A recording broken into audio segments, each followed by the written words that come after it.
വീണ്ടും സഭയിൽ വന്നതാണ്. ഇവിടെ വീണ്ടും അത്തരം ഒരു വിഷയം പറയുന്നതിൽ എനിക്ക് എതിർപ്പൊന്നുമില്ല. കാരണം ഞാൻ പറഞ്ഞത് അടിയന്തര സ്വഭാവമുള്ളൊരു വിഷയമായിട്ട് ഇവിടെ അവതരിപ്പിക്കേണ്ട ഒരു കാര്യമല്ല. സാർ, ഇത് സാമൂഹിക ക്ഷേമ പെൻഷൻ്റെ 4 ഗഡു കഴിഞ്ഞ 3 മാസത്തിനിടയിൽ വിതരണം ചെയ്തിട്ടുണ്ട്. ഇപ്പോൾ ജൂൺ മാസത്തിലെ ക്ഷേമ പെൻഷൻ ഇപ്പോൾ ഓർഡർ ഇറങ്ങിയിട്ടുണ്ട്. ഇപ്പം തന്നെ അതിൻ്റെ പെൻഷൻ വിതരണം തുടങ്ങും. ഈ ആഴ്ച, അടുത്ത ആഴ്ച അതിൻ്റെ വിതരണം തുടങ്ങും. സാർ, അങ്ങനെ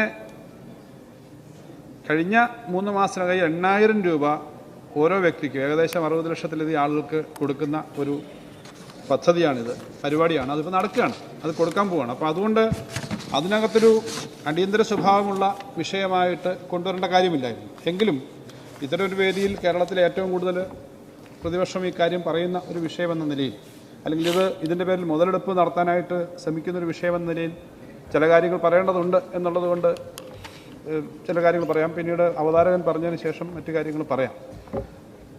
സാർ, ഈ ക്ഷേമ പെൻഷൻ്റെ കാര്യത്തിൽ കേരളത്തിൽ ഏറ്റവും കൂടുതൽ നമ്മൾ ചർച്ച ചെയ്യപ്പെടുന്ന ഒരു കാര്യമാണ് 18 മാസക്കാലത്തെ പെൻഷൻ കൊടുക്കാനുണ്ടായിരുന്നു UDF-ൻ്റെ കാലത്ത്. അത് പെൻഷൻകാർക്ക് ഏറ്റവും ഒടുവിലത്തെ ഉമ്മൻചാണ്ടി ഗവൺമെൻറ്റിൻ്റെ കാലത്തുണ്ടായ അവഗണനയെ സംബന്ധിച്ചാണ് 18 മാസക്കാലത്തെ പെൻഷൻ കൊടുക്കാനുണ്ടായിരുന്നത്.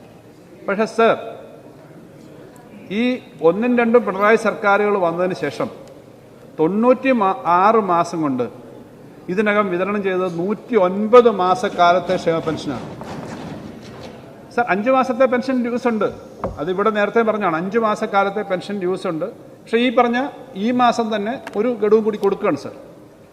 സാർ, ഇതിനകത്ത് കൃത്യമായിട്ടുള്ള നിലപാട് തന്നെ സർക്കാരിനുണ്ട്. ബഡ്ജറ്റിനകത്ത് പറഞ്ഞത്, ഈ പ്രമേയാവതാരകൻ പറഞ്ഞൊരു വിഷയം, അദ്ദേഹം പറയുന്നത് ഈ ബഡ്ജറ്റ് ഏപ്രിൽ 24 മുതൽ സാമൂഹ്യ സുരക്ഷാ പെൻഷൻ കുടിശ്ശിക തീർത്ത് സമയബന്ധിതമായി നൽകും എന്ന് പറഞ്ഞിട്ടുണ്ട് എന്നാണ്. പക്ഷേ ബഡ്ജറ്റിനകത്ത് പറഞ്ഞത്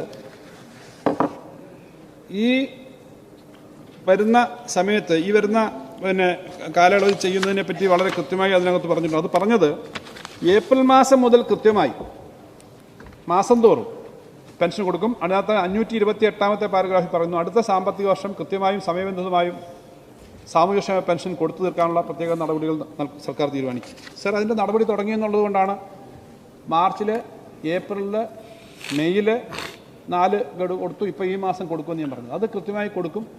കാലോചിതം സമയബന്ധിതമായി തന്നെ ഈ കുടിശ്ശിക 5 മാസത്തെ കുടിശ്ശികയുണ്ട്, അതും കൊടുത്തു തീർക്കുന്നതിനുള്ള നടപടി സ്വീകരിക്കും. അതിന് യാതൊരു സംശയമില്ല.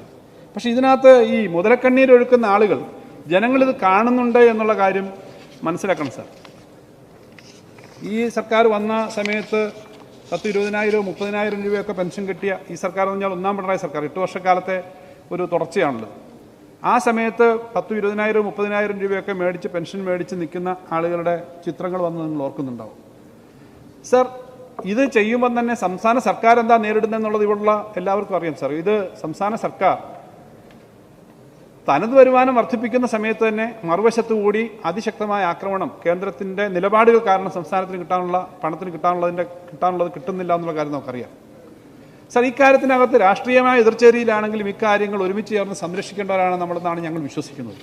അതിനുവേണ്ടി എന്ത് സമീപനം എടുക്കുന്നുണ്ടോ എന്നുള്ളത് ഒന്ന് ആത്മവിമർശനം നടത്തുന്ന നന്നാവും പ്രതിപക്ഷം. സാർ, ഈ സർക്കാർ എല്ലാ മേഖലയിലും സാമൂഹ്യക്ഷേമ പ്രവർത്തനവും വികസന പ്രവർത്തനങ്ങൾക്കും വേണ്ടി വലിയ പ്രാധാന്യം കൊടുക്കുന്നതാണ്. ആ പ്രാധാന്യം കൊടുക്കുന്ന ഒരു സർക്കാർ എന്ന നിലയിൽ എല്ലാ ശ്രമവും നടത്തുമ്പോഴും ഈ കേന്ദ്ര ഗവൺമെൻറ് നിലപാടുകൾ കാരണം ചില പരിമിതി ഉണ്ടായിട്ടുണ്ട്. അത് തുറന്നു പറയുക എന്നുള്ളതാണ്. ഞാനിവിടെ വീണ്ടും പറയുന്നു, അത്തരം നിലപാടുകൾ നമുക്ക് വലിയ ശ്വാസമുട്ടൽ ഉണ്ടാക്കുന്നുണ്ട്.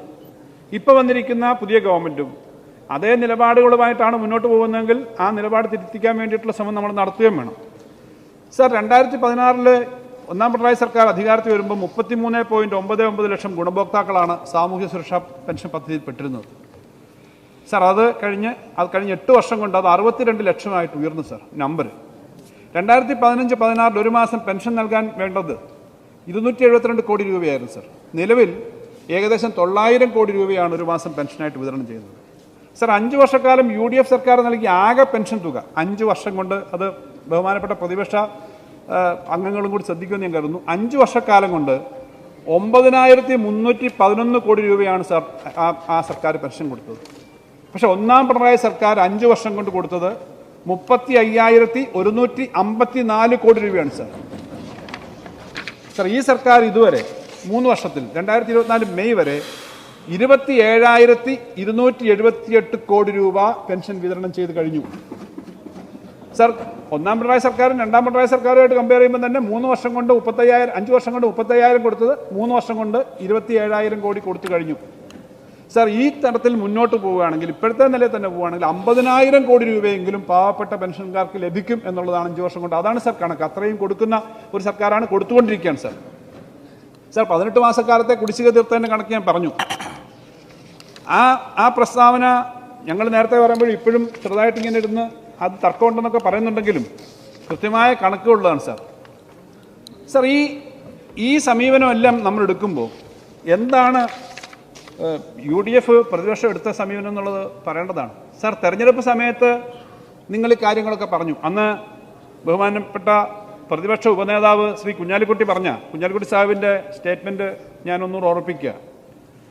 ഒരുമിച്ച് കേന്ദ്ര നിലപാടിനെതിരെ സമരം ചെയ്താൽ അത് തങ്ങൾക്ക് ലോക്സഭാ തെരഞ്ഞെടുപ്പിൽ നഷ്ടമുണ്ടാക്കുമെന്നുള്ള തരത്തിലാണ് അദ്ദേഹം ഇവിടെ പ്രസ്ഥാനം നടത്തിയത്. എങ്ങനെ ഈ ലോക്സഭാ തെരഞ്ഞെടുപ്പ് വന്നപ്പോൾ ഒരുമിച്ച് സമരം ചെയ്തെന്ന് അദ്ദേഹം സഭയെ പറഞ്ഞതാണ്. സാർ, ഇപ്പോൾ ലോക്സഭാ തെരഞ്ഞെടുപ്പ് കഴിഞ്ഞു, നിങ്ങൾക്ക് ഇത്രയും സീറ്റുകൾ കിട്ടി, ഇനിയെങ്കിലും ഒന്നിച്ച് കേരളത്തിന് വേണ്ടി സമരം ചെയ്യാൻ നിങ്ങൾ തയ്യാറുണ്ടോ? ആ ലോക്സഭാ തെരഞ്ഞെടുപ്പ് കഴിഞ്ഞല്ലോ, അദ്ദേഹം തന്നെ പറഞ്ഞ സ്റ്റേറ്റ്മെൻ്റാണ്. അദ്ദേഹം ഓർക്കുന്നുണ്ടാവുമെന്ന് ഞാൻ കരുതുന്നു. സർ, അദ്ദേഹം പറഞ്ഞ നിലപാട് കറക്റ്റാണ്. ലോക്സഭാ തെരഞ്ഞെടുപ്പിൻ്റെ സമയത്ത് BJP പറഞ്ഞ അതേ നിലപാടിനൊപ്പം ചേർന്നുകൊണ്ട് പറയുകയാണല്ലോ കേരളത്തിലെ കോൺഗ്രസ്സുകാർ UDFകാർ ചെയ്തത്. ഡൽഹിയിൽ നടന്ന സമരം ഉൾപ്പെടെയല്ലേ എത്ര കാര്യങ്ങളിൽ. സാർ, അപ്പോൾ ഈ കാര്യത്തിനകത്ത് ഇനിയെങ്കിലും നമുക്ക് കേന്ദ്രത്തിൽ നിന്ന് തരാനുള്ളത് കിട്ടാൻ വേണ്ടിയിട്ടുള്ള ശ്രമങ്ങൾ നമുക്ക് നടത്തണം. അതുകൊണ്ട് സാർ, ഇവിടെ കൃത്യമായിട്ട് ഈ കാര്യങ്ങൾ കൊടുക്കുവാനും കാര്യങ്ങൾ ചെയ്യുവാനും ശ്രമിക്കുന്ന ഒരു സർക്കാരാണ്. 5 മാസത്തെ ഞാനിവിടെ പറഞ്ഞു, 5 മാസത്തെ കുടിശ്ശികയുണ്ട്. പക്ഷേ ആ കുടിശ്ശികയും ഘട്ടമായിട്ട് തീർക്കും. മാസം തോറും കൃത്യമായി ക്ഷേമ പെൻഷൻ കൊടുക്കുന്ന പരിപാടി നടക്കുകയാണ്. ഈ മാസത്തെ പെൻഷൻ അടുത്ത ആഴ്ച വിതരണം ചെയ്യും. അപ്പോൾ ഇങ്ങനെയൊക്കെയാണ് കാര്യങ്ങൾ എന്നുള്ളത് കൊണ്ട് തന്നെ സാർ, ഇതൊരു അടിയന്തര ആവശ്യം എന്ന നിലയിൽ, അടിയന്തര പ്രമേയം എന്ന നിലയിലേക്ക് സഭ നിർത്തിവെച്ച് ചർച്ച ചെയ്യേണ്ട ഒരു വിഷയമല്ല എന്നുള്ളതാണ് അഭിപ്രായം.